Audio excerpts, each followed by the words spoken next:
Hi everybody, we've got young Horatio here, Horry, who is 6 years old. Horry is one of our allergy patients, one of our very allergy patients. Horry, can you tell us what you're here for today? I need to eat some seeds. Yes, we're eating some seeds to see if he's allergic to those. And we've got Horry's mum here, Linda, who is a super mum of 5 children. And one of her children, Horry, has got several allergies. Can you remember what you're allergic to, Horry? Sesames, pecan, peanuts, pistachios, and pumpkin seeds. No, cashews. Cashew seeds. And hazelnut. And An egg. So Horry's got lots of allergies and this makes life very difficult. So we are trying to help him by doing some desensitization programs on him.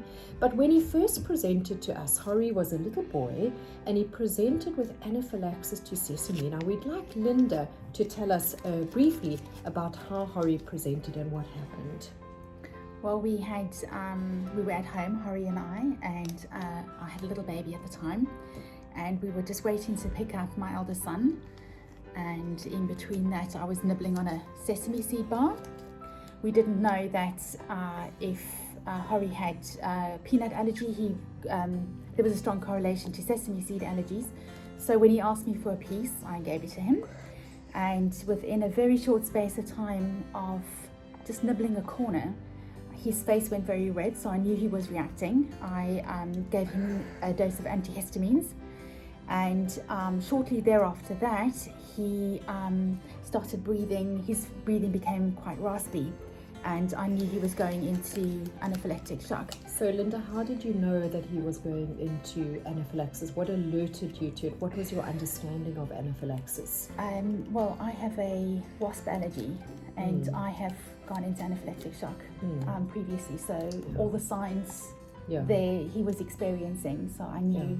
So exactly that, respiratory symptoms of any sorts, that's already a severe allergic reaction. And also multi-system involvement. So what did you do then? I got his EpiPen. The first one unfortunately went into my hand. I was so nervous. That's why we recommend having 2 if possible. Yes. And the second one I got into his leg, but I couldn't recall afterwards because once you've stabbed, you've got to hold it in for 10 seconds. And I think I was just so panicky and so worried. I completely forgot about the 10 seconds. Luckily, we live very close to the hospital, so I was able to get him there. I think within 15 minutes of the whole episode happening, I was able to get him to ER, and they were excellent. They must have heard the car screeching into the parking lot, because they were, by the time I got out the car, they were in the parking lot asking me what was wrong. When I told them anaphylactic, they ran inside, got their business done. So you took some very brave and necessary steps. Number 1, you recognized that he was in anaphylaxis. Number 2, you gave him an EpiPen as soon as possible, and that dose was probably life-saving, quite possibly. And number 3, you got him to a hospital as soon as possible, even though you had given him the EpiPen. And Linda, a few closing thoughts on how you felt during that episode. I was incredibly worried. The fear of your child not getting to the hospital on time, that they wouldn't be able to help him, and him passing away was enormous. Must be an unbelievable fear. It was. And through this episode, one of the things we learn in allergies is that it's better to be prepared, to have action plans. Can you tell us a little bit more about that? Well, we've got the older children have all been asked to practice with we've been given a trainer EpiPen. Yes. And so we've got all the kids to practice with that.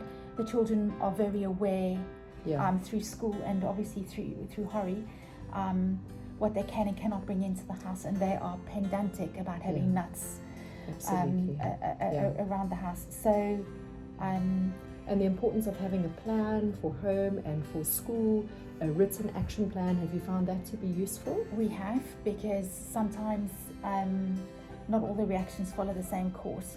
So it's nice to have a list of what he could be presenting, which would indicate a severe allergy, and Absolutely.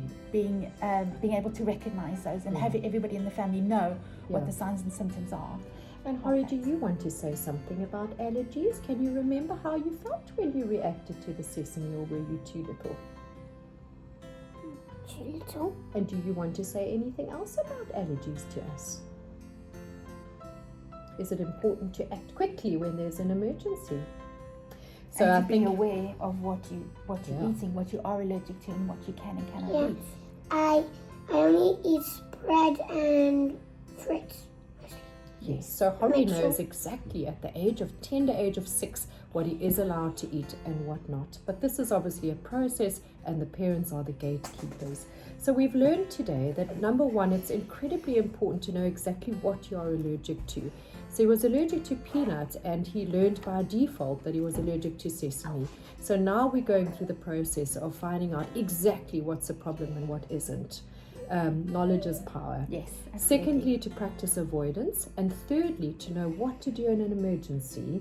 And fourthly, when the emergency is there, to go through those steps, to be brave, to act, to give your EpiPen on time.